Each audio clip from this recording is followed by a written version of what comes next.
Hello guys, so we continue our work on our budget race car. I'm still working on the wires. That's a lot of job actually, and Waldemar is doing the engine. Today we're gonna do the oil pan baffle kit. We're gonna do oil pump. How we go? Stay tuned.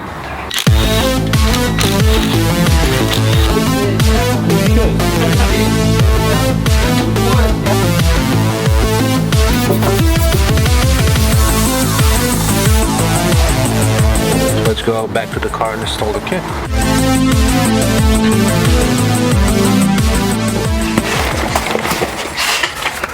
Yeah, these we got some parts, and what do we have? So we have engine mounts, gearbox mounts, we have the belt, we have the visco fan, the water pump, and down beneath we have the oil pan gasket.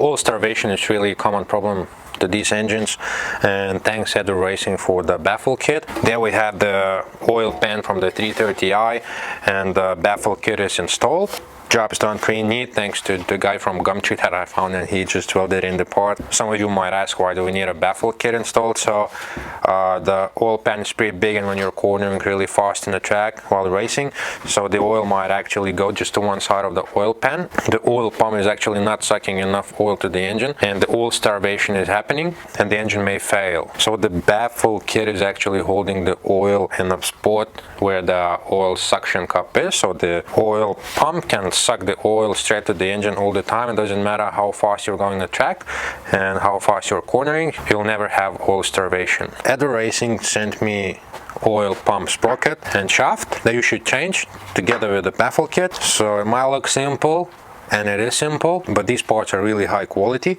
and it's very convenient because Edva sent me all the instructions on how to do that. All these parts you can find at Edva Motorsport. You can find the link down below in the description. And for now, let's start the work. Yeah, let's do it. Let's do it.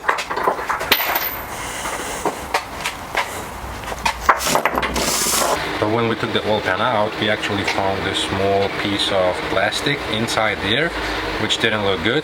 So we started investigating the engine, and apparently one of the chain tensioners cracked in half, and that means you're gonna need to replace the chain and all the tensioners in the engine. So it adds us a lot of work, and that's actually the second proof the engine is not 156,000 Ks. It can be even more. The problem that the timing chain guides was broken into pieces.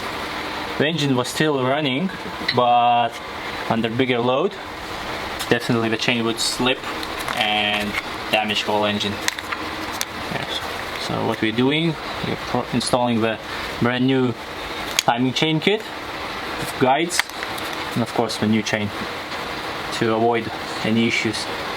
Most likely this engine is done around 200,000 Ks. So today's grab, we opened the old engine to check what's happening with timing chain, and found that timing chain guides is broken into pieces.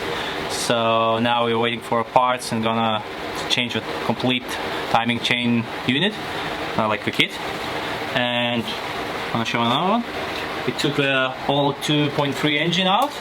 Now we have an empty space for here, ready to put a new one. So once we're gonna do the new engine, we're gonna put it in. So next time we're gonna start rewiring the coupe. We're gonna put everything together. Hopefully we're gonna get the parts for the engine, and Waldemar is gonna start putting the engine and the rear suspension to the coupe. So stay tuned guys, subscribe, and see you then.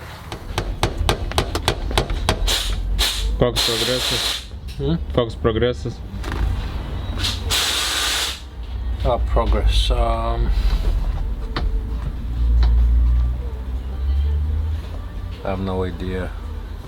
What we did. So actually the 3-liter engine is out. The interior of the 330 is out. I'm tired. Let's do it.